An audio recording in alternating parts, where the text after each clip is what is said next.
Tiffany, what are your thoughts? I mean, this is a kind of crazy time. We're looking at every single number, trying to figure out which way the economy's headed. What's your best guess after these most recent numbers? Yeah, I mean, I think there's a little bit of noise that you have to take into account, because inventories and trade numbers can obviously be very volatile.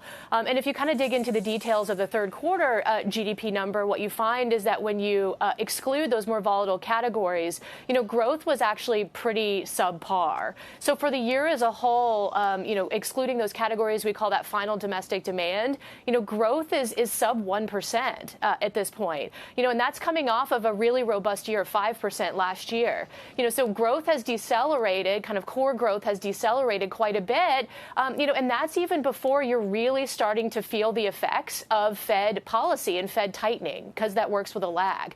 So we do think the economy slips into recession next year, under the weight of the, financial conditions tightening that we've seen so far. But nevertheless, of course, it's always good news to have some slight upward revisions to the third quarter GDP growth. Steve, if you were trying to figure out conventional wisdom, where does it stand right now in terms of the number of economists who are expecting a recession, not just economists, but more broadly, people, watchers, traders, anybody else on this, versus those who think you could have some sort of a crazy soft landing? It's funny you asked that question, Becky, because I was just looking at that this morning, and I want to read you some of the commentary that I have here. Barclays, this is before the GDP number, says, we've delayed our estimate for the downturn. Our revisions allow spending momentum to carry into early 2023, pushing back the shallow recession that we had shown in our prior forecast by 1 quarter. Eddie Denny is saying we think this time is different. There's been no broad-based credit crunch. Liquidity is ample. Consumer spending is growing. Multifamily, I don't want to read too much of this, but basically they're in the soft landing camp, as are the folks at Oxford. So I was actually just thinking to see what happened on the report on Friday for the jobs report. But I'm wondering, Becky, if the United States has canceled its appointment with a recession. With due respect to what Tiffany says, I get what she's saying, that is probably the conventional wisdom out there. But I'm starting to wonder, Becky, if maybe, don't throw things at me, we get out of this without a recession and more of a growth slowdown.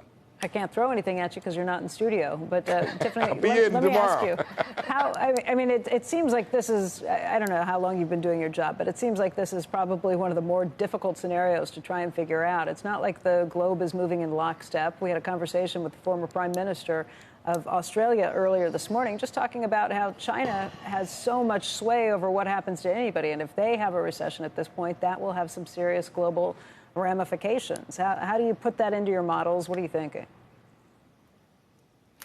Yeah, I mean, certainly China has a big influence on global activity, in particular manufacturing activity. I don't even think China has to go into an outright contraction of GDP. They just need to have what we call a growth recession, which is what they're having.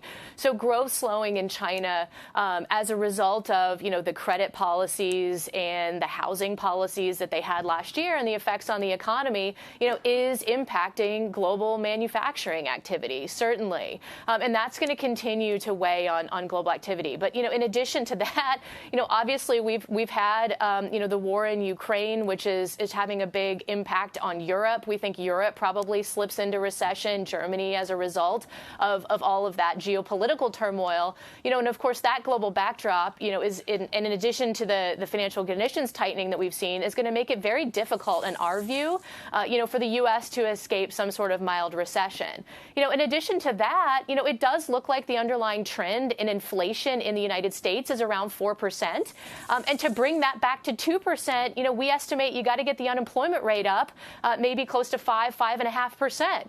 So 5.5% unemployment relative to where we are today, call it 3.5, 3.7, that's going to feel like a recession. People are going to, lose their jobs. The labor market needs to cool off.